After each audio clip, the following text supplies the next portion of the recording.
Hello बच्चों, welcome to physics class. बेटा आज हम डिस्कस करने वाले हैं 7th unit of 12th physics and that will be dual nature of matter. It is one of the important unit of 12th physics and it is highly scoring unit. So today we will focus on dual nature of matter. So we have symmetry between energy and matter. So according to Einstein equation, we have symmetry between mass and energy or matter and energy. Now as we know that some phenomena are explained by wave nature of light and some phenomena are explained by particle nature of light, like interference, diffraction, polarization. These processes or these phenomena are explained by wave nature of light. In the same way, photoelectric effect, Compton effect,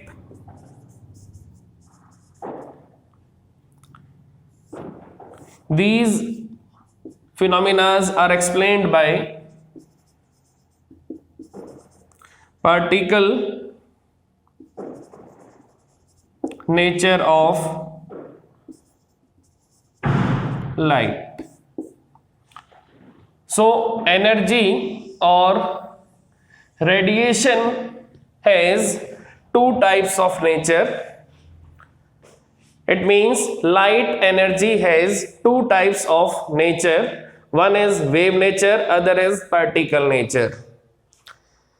So radiated energy or radiations or light energy has two types of nature, wave nature and particle nature. तो इसी type से बच्चों, जैसे energy के दो type के nature हैं, उसी टाइप से अगर एनर्जी मास के साथ सिमेट्री बनाएगी, अगर मास और एनर्जी दोनों नेचर में सिमेट्री बनाएंगे, दोनों सिमेट्रिकल होंगे, तो उस केस में अगर एनर्जी के पास ड्यूअल नेचर होगा तो मैटर के पास, मास के पास भी ड्यूअल नेचर होगा. So in the same way as we have dual nature in radiations, so we should have dual nature in matter or dual nature in mass. तो जैसे एनर्जी के पास ड्यूअल नेचर है, उसी टाइप से मास के पास भी ड्यूअल नेचर होगा. इट मीन्स अगर हमारे पास इलेक्ट्रॉन्स, प्रोटॉन्स मोशन में हैं, are in motion, then they will have two types of nature, wave nature and particle nature. तो जैसे हम लाइट एनर्जी को रेडिएशन को पैकेट ऑफ एनर्जी की फॉर्म में डिफाइन करते हैं, जैसे हम लाइट एनर्जी को फोटॉन्स की फॉर्म में डिस्कस करते हैं कि लाइट कंसिस्ट ऑफ फोटॉन्स, और फोटॉन्स बेसिकली है क्या चीज? Photons are packet of energy. तो जैसे लाइट फोटॉन्स को कैरी करती है, जैसे लाइट के अंदर फोटॉन्स पार्टिकल्स होते हैं, जैसे लाइट के अंदर पैकेट ऑफ एनर्जी होती है, तो उस पैकेट ऑफ एनर्जी को हम पार्टिकल्स का नेम देते हैं and that particle is photon. तो उसी टाइप से अगर हमारे पास मैटर के अंदर इलेक्ट्रॉन्स प्रोटॉन्स हैं, अगर हमारे पास मैटर के अंदर इलेक्ट्रॉन्स प्रोटॉन्स हैं न्यूट्रॉन्स हैं, तो उस केस में हम अगर उनको मोशन में लेते हैं, अगर इलेक्ट्रॉन्स मोशन में होते हैं, प्रोटॉन्स मोशन में होते हैं, न्यूट्रॉन्स मोशन में होते हैं, तो वहां पर हमें उनके मोशन के टाइम पर दो टाइप का नेचर मिलता है, wave nature and particle nature.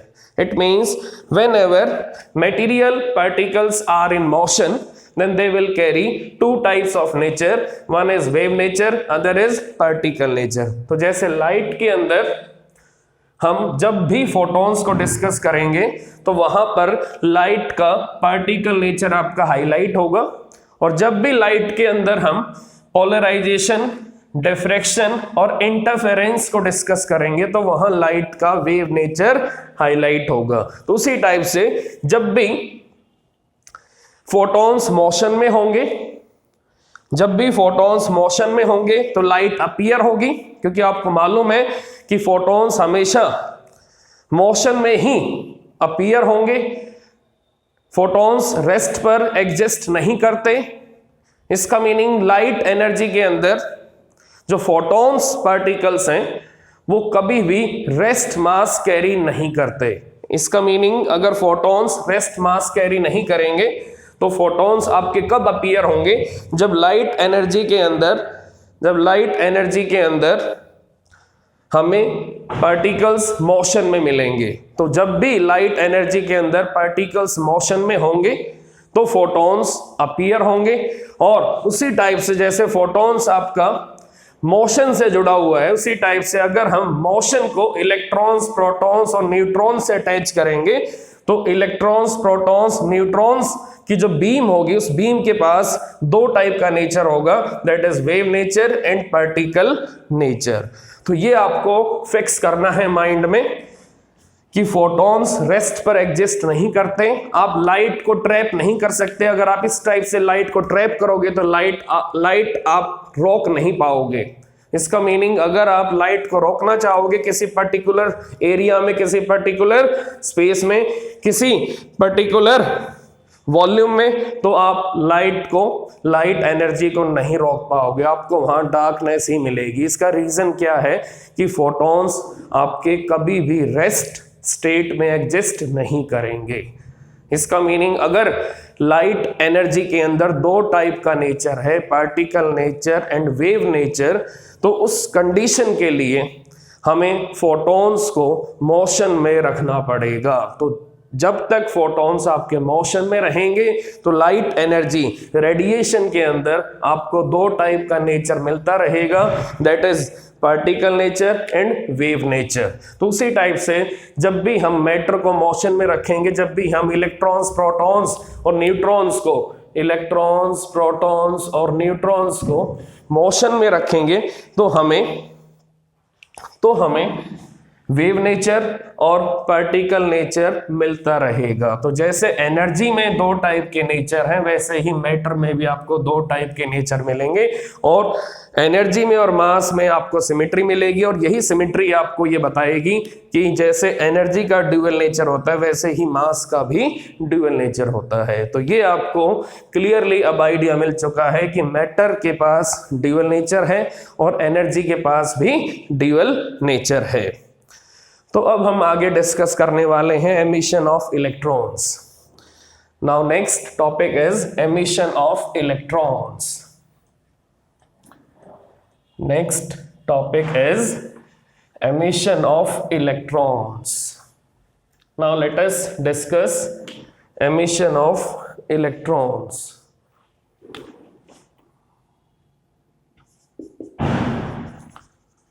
Electron emission. अब अगर हमें मैटर में से इलेक्ट्रॉन्स को एमिट कराना है, अगर हमें मैटर में से इलेक्ट्रॉन को एमिट कराना है तो हमारे पास मल्टीपल प्रोसेस है, हमारे पास मल्टीपल मेथड हैं। तो जब तक हम मैटर को एनर्जी नहीं देंगे तब तक इलेक्ट्रॉन्स आपके एमिट नहीं होंगे। तो अगर इलेक्ट्रॉन्स को एमिट करवाना है, अगर इलेक्ट्रॉन्स को मैटर से बाहर निकालना है, मैटर के सरफेस से बाहर निकालना है, तो हमें मैटर को एनर्जी प्रोवाइड करनी पड़ेगी, हमें मैटर को एनर्जी प्रोवाइड करनी पड़ेगी। तो बेसिकली अगर आपको sufficient amount of energy matter को देनी है तो आपको सोर्सेज भी सेलेक्ट करने पड़ेंगे, तो हमें अब यहाँ पर फोकस करना है कि इलेक्ट्रॉन को अगर हमें किसी मैटर से निकालना है तो उसके लिए हमारे पास कितनी टाइप्स की कंडीशंस हैं। तो इलेक्ट्रॉन्स एमिशन आपका बेसिकली 4 टाइप्स का होता है। Now number 1 thermionic emission, number 2 photo electric emission, number 3 thermionic emission, photo electric emission, field emission,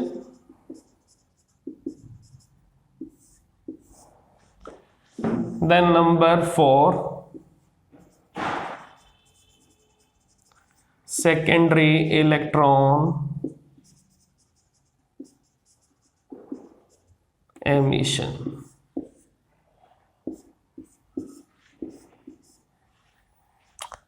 तो बेसिकली अगर हम नेचर में किसी भी बॉडी के ऊपर किसी भी टाइप की एनर्जी को फॉल कराएंगे तो वो बॉडी रिएक्ट करेगी। अगर उसके ऊपर sufficient amount of energy fall करेगी तो वो रिएक्ट पक्का करेगी। इसका मीनिंग नेचर में हर बॉडी के ऊपर अगर हम एनर्जी को फॉल कराएंगे तो अगर हम अमाउंट ऑफ एनर्जी को इंक्रीज करते जाएंगे तो कुछ बॉडी ऐसी होंगी जो मिनिमम अमाउंट ऑफ एनर्जी पर रिएक्ट करना स्टार्ट कर देंगी और कुछ बॉडी ऐसी होंगी जिनकी मिनिमम अमाउंट ऑफ एनर्जी पर एक्टिविटी आपको निल मिलेगी। इसका मीनिंग वहां पर आपको ज्यादा एनर्जी प्रोवाइड करनी पड़ेगी।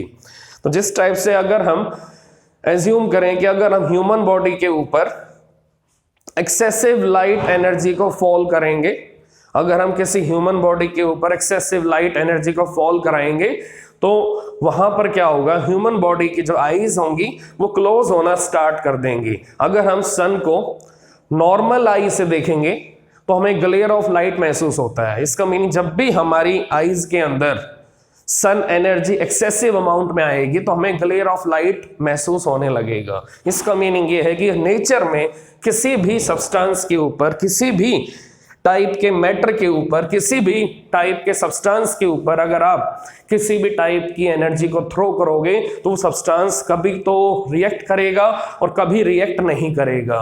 इसका मीनिंग ये है कुछ सब्सटेंसेस की जो रिएक्शन है, कुछ सब्सटेंसेस की जो एक्टिविटी है, रेस्पॉन्स देने की एक्टिविटी है, वो कम एनर्जी पर है और कुछ सब्सटेंस की रेस्पॉन्स देने की एक्टिविटी ज्यादा एनर्जी पर है। तो डिपेंड करता है कि सब्सटेंस का नेचर कैसा है, सब्सटेंस की कंडीशन क्या है। तो अगर इलेक्ट्रॉन को किसी भी मैटर में से निकालना है तो आपको सबसे पहले ही चेक करना पड़ेगा कि मैटर का नेचर कैसा है और मैटर किस कंडीशन में है। तो नेचर और उसी कंडीशन को पता करने के लिए हमारे पास एक कॉन्सेप्ट है जिसका नेम है work function. That is most important concept to know nature of matter and condition of matter. And what does it mean? Work function का मीनिंग क्या है? The minimum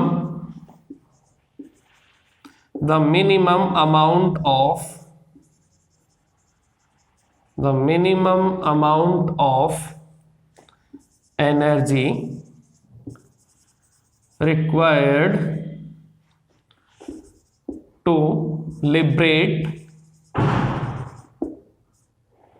or free any electron from surface of metal is known as work function of metal.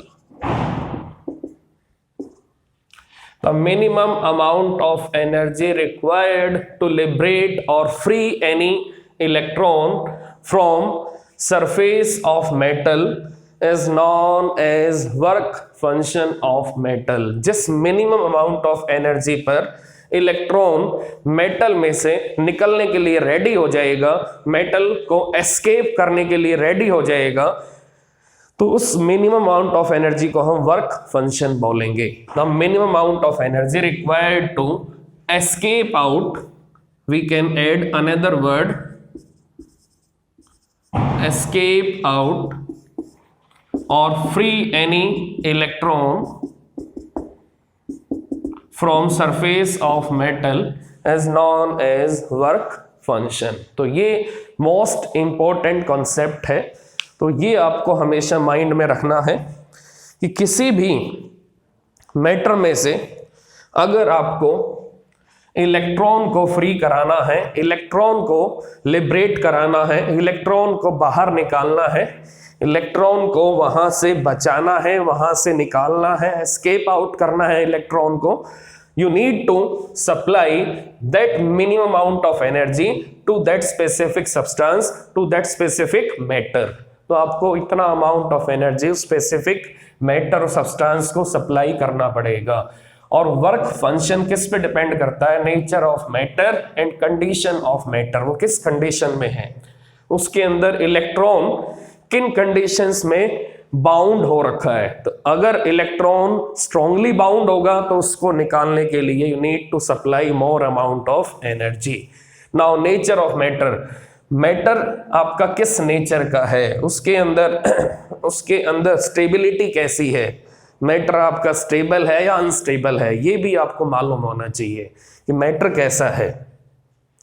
तो अब हमें ये तो मालूम चल गया कि एक मिनिमम अमाउंट ऑफ एनर्जी हमें नेचर के अंदर हर बॉडी के ऊपर थ्रो करनी पड़ेगी so that we can experience activity inside that object, inside that substance. तो अगर आपको किसी सब्सटेंस के अंदर किसी टाइप के एमिशन को, किसी टाइप की एक्टिविटी को जज करना है, फील करना है, तो आपको उसके ऊपर किसी ना किसी टाइप की एनर्जी को फॉल कराना पड़ेगा.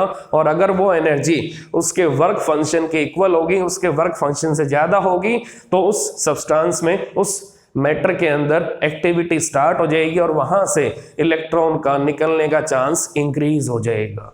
तो डिपेंड करता है कि आप किस मैटर के ऊपर कितने अमाउंट में एनर्जी थ्रो करते हो. Now unit of work function, symbol of work function. तो सबसे पहले वर्क फंक्शन का सिंबल क्या होगा? वर्क फंक्शन का हम सिंबल क्या चूज करेंगे? फाई. और इसकी यूनिट क्या होगी? Unit, smaller unit of energy, that is electron volt. Now SI unit of work function is electron volt. Joule is big unit of energy. Joule is big unit of energy, and for minimum amount of energy at atomic level we are using electron volt. तो यहां आपको ये मालूम चल गया कि हमने यहां पर जूल यूज क्यों नहीं किया, क्योंकि हमें यहां पर मिनिमम अमाउंट ऑफ एनर्जी की रिक्वायरमेंट है. तो और हमें यहां पर स्मॉलर यूनिट ऑफ एनर्जी की रिक्वायरमेंट है, और स्मॉलर यूनिट ऑफ एनर्जी आपकी एटॉमिक लेवल पर क्या होगी? That is electron volt. Now 1 electron volt is defined as energy gained by electron. 1 electron volt is defined as energy gained by electron during acceleration under 1 volt potential difference. Energy gained by electron during acceleration under 1 volt potential difference. What does it mean? 1 electron volt का meaning the energy gained by electron during acceleration under 1 volt potential difference. It means जब भी electron आपका 1 volt potential difference में move करेगा तो वहां जो वो एनर्जी गेन करेगा उस एनर्जी को हम किस अमाउंट में एक्सप्रेस करेंगे? That amount is 1 electron volt. That amount is 1 electron volt. Now we have complete information about the minimum amount of energy required for emission of electron from surface of metal, from surface of any substance. तो अब हमें ये तो मालूम चल चुका है कि हमें सबसे पहले मिनिमम अमाउंट ऑफ एनर्जी की रिक्वायरमेंट है अगर हमें इलेक्ट्रॉन को किसी मैटर में से, किसी सब्सटेंस में से अगर बाहर निकालना है तो अब सबसे पहले हम एमिशन ऑफ इलेक्ट्रॉन्स के टाइप्स को डिस्कस करने वाले हैं and then after we will focus on photo electric emission. Now we have defined work function. Next topic for discussion is thermionic emission, photoelectric emission, field emission and secondary electron emission. तो अब हमें सबसे पहले ये मालूम होना चाहिए कौन सा एलिमेंट ऐसा है जिसका वर्क फंक्शन मिनिमम है और कौन सा एलिमेंट ऐसा है जिसका वर्क फंक्शन आपका मैक्सिमम है. Now for caesium work function is 2.4 eV and for platinum work function is 5.4 eV. Now work function has range from 2 eV to 6 eV. तो ये आपको नोट करना है. वर्क फंक्शन की रेंज क्या है?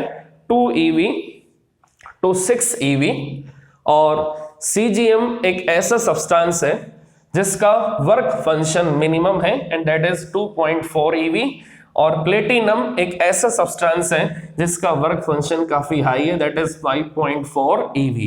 तो प्लेटिनम सरफेस पे से इलेक्ट्रॉन्स को निकालना काफी टीडियस होगा, काफी डिफिकल्ट होगा, बट सीजीएम के सरफेस से इलेक्ट्रॉन को निकालना आपके लिए इजी टास्क होगा, आपके लिए इजी टारगेट होगा. Now we will proceed towards types of electron emission. Now let us discuss types of electron emission. Now first type of electron emission is thermionic emission.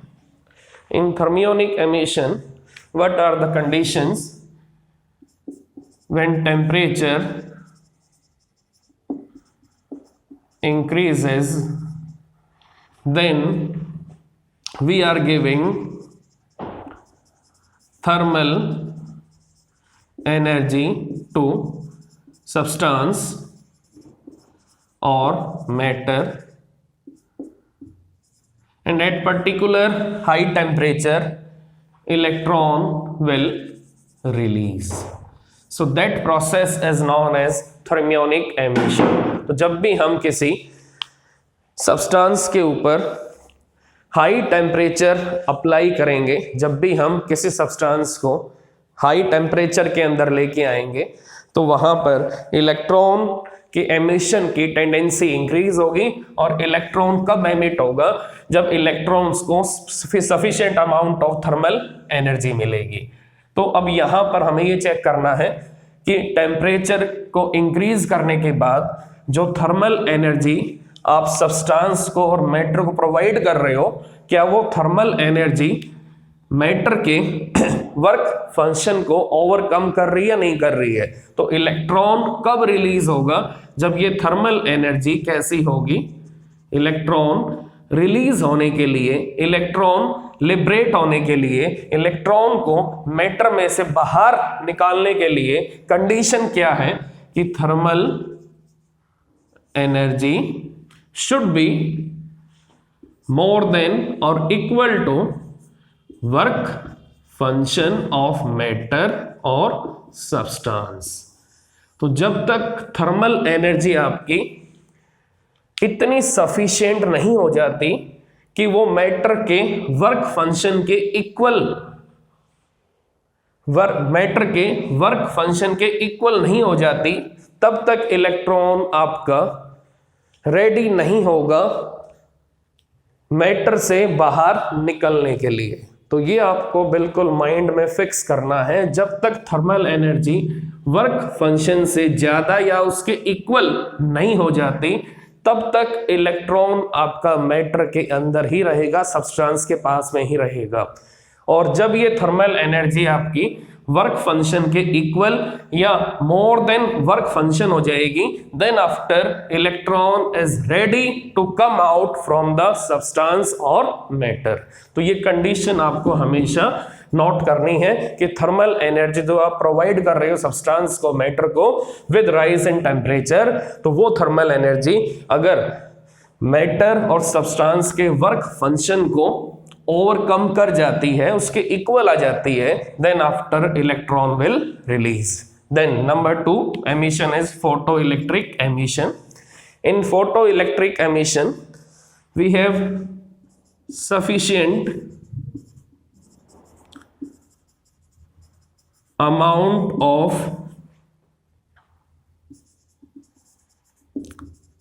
light energy or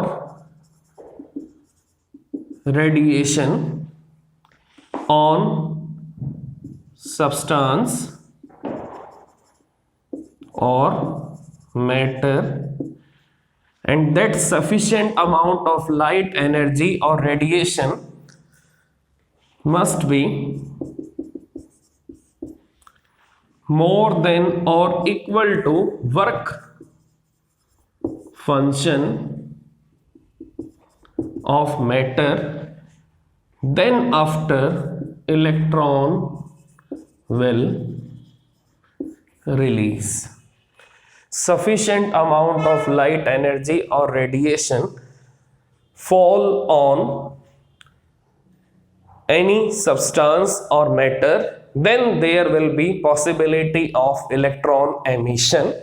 Only when sufficient amount of radiation, sufficient amount of light energy more than or equal to work function of matter, more than or equal to work function of matter or any substance or any metal. Now, field emission by increasing electric field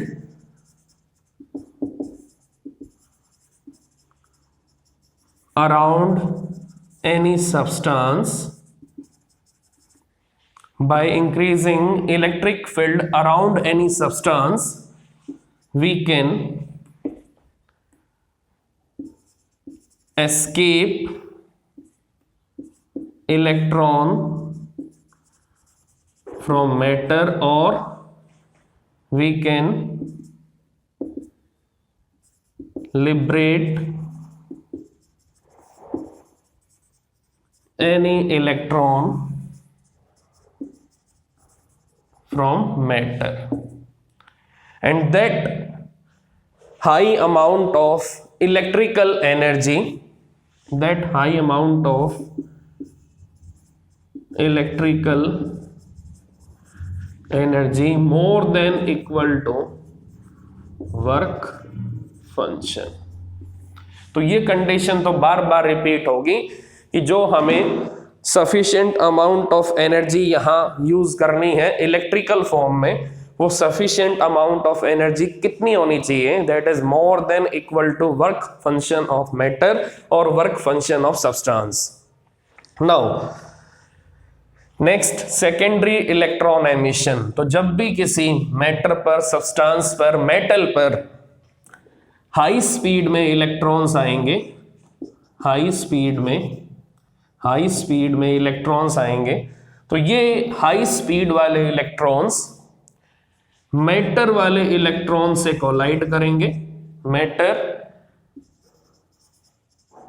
electron से collide करेंगे, अपनी energy transfer करेंगे और फिर electron release होंगे। It means बाहर से electron की बीम आएगी, अब उस बीम के पास अगर high amount of kinetic energy होगी तो वो बीम अपनी काइनेटिक एनर्जी मैटर के अंदर वाले इलेक्ट्रॉन्स को ट्रांसफर करेगी। फिर वो इलेक्ट्रॉन्स अगर उस एनर्जी को एब्जॉर्ब करेंगे, वो एनर्जी अगर आपकी मोर देन और equal to work function of matter की कंडीशन को फुलफिल करेगी, वो काइनेटिक एनर्जी जो मैटर के इलेक्ट्रॉन्स को मिलेगी, कहां से? बाहर वाली इलेक्ट्रॉनिक बीम से।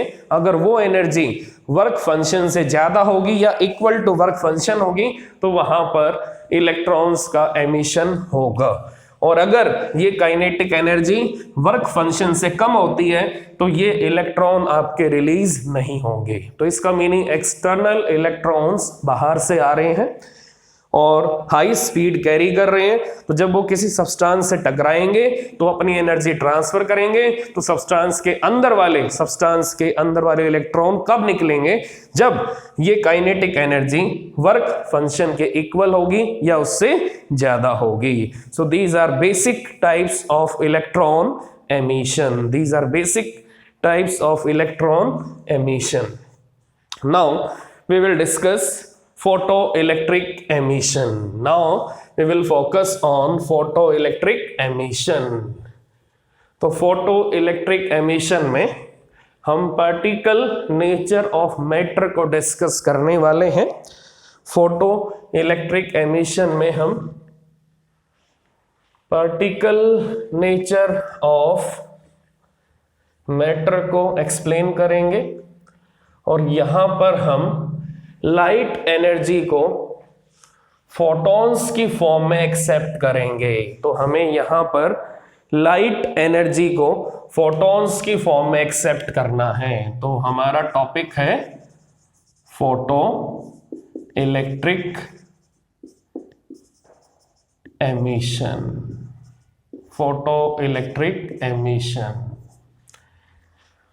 तो वर्क फंक्शन का मीनिंग आपको क्लियर होना चाहिए कि जैसे आपको एग्जाम में मिनिमम 33% मार्क्स की रिक्वायरमेंट होती है पास होने के लिए, तो पासिंग मार्क्स क्या है आपके? 33%। To promote yourself in next class you should get 33% marks in your previous class. तो अगर आपको अगली क्लास में प्रमोट होना है तो आपको अपनी प्रीवियस क्लास में 33% मार्क्स तो लेने पड़ेंगे पास होने के लिए। तो उसी टाइप से कोई भी मैटर है, अगर उसमें से इलेक्ट्रॉन को बाहर निकालना है तो वहां पर भी इलेक्ट्रॉन को अगर अगली क्लास में प्रमोट करना है, इलेक्ट्रॉन को अगर अगली क्लास में जाना है तो इलेक्ट्रॉन को मिनिमम अमाउंट ऑफ एनर्जी हमें प्रोवाइड करनी पड़ेगी। हमें इलेक्ट्रॉन को minimum amount of energy provide करनी पड़ेगी। That minimum amount of energy is known as 33% minimum marks. 33% minimum marks. अब आप क्लियर हो चुका होगा कि वर्क फंक्शन का मीनिंग क्या है कि अगर हमें एक क्लास से अगली क्लास में जाना है, we need to clear all papers of previous class. We need to score 33% marks in previous class subjects. Then after we can promote ourselves into new class, into new standard. तो अगर हमें अगले standard में जाना है, हमें अगर अगली क्लास में जाना है तो हमें प्रीवियस क्लास में इतने मिनिमम मार्क्स तो एक्वायर या स्कोर करने ही पड़ेंगे। Now we have photoelectric emission. The minimum the minimum, or we can say that the sufficient amount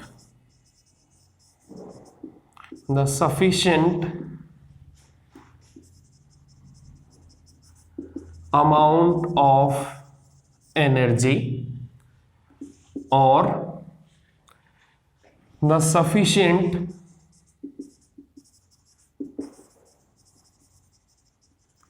frequency of light energy,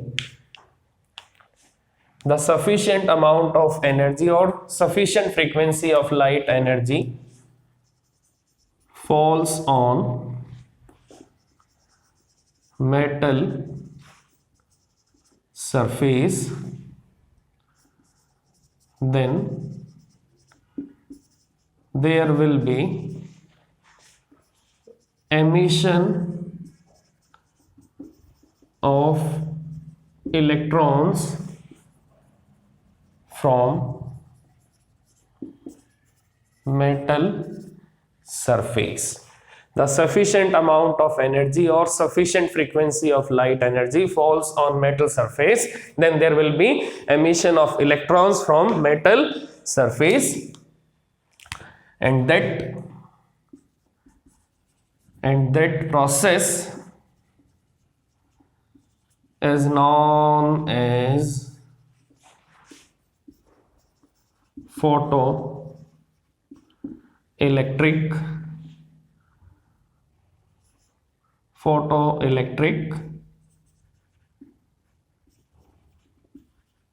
emission. The sufficient amount of energy or sufficient frequency of light energy falls on metal surface, then there will be emission of electrons from metal surface, and that process is known as photoelectric emission. So whenever there is emission of electrons from metal surface with incidence of sufficient frequency of light energy, then that process is known as photoelectric emission, and these electrons are known as photoelectrons. तो जो electrons आपके matter में से निकलेंगे वो electrons आपके किस name से फेमस होंगे, उनका नेम क्या होगा? They are known as photo electrons. तो जो फोटॉन्स से निकलेंगे उनका नेम क्या होगा? Photo electrons. These are known as photo electrons. तो हम यहां पर लाइट एनर्जी को फोटॉन्स की फॉर्म में एक्सेप्ट करेंगे. लाइट एनर्जी के अंदर पैकेट ऑफ एनर्जी को हम किस नेम से बुलाएंगे? फोटॉन्स के नेम से बुलाएंगे. तो जब सफिशिएंट एनर्जी वाले फोटॉन्स किसी मैटर पर फॉल करेंगे, किसी मेटल के सरफेस पर फॉल करेंगे, किसी सब्सटेंस के सरफेस पर फॉल करेंगे, तो उस सब्सटेंस का सरफेस इलेक्ट्रॉन्स को रिलीज करने के लिए रेडी हो जाएगा और इलेक्ट्रॉन्स वहां से एमिट होना स्टार्ट कर देंगे. That process is known as photoelectric emission. That process is known as photoelectric emission.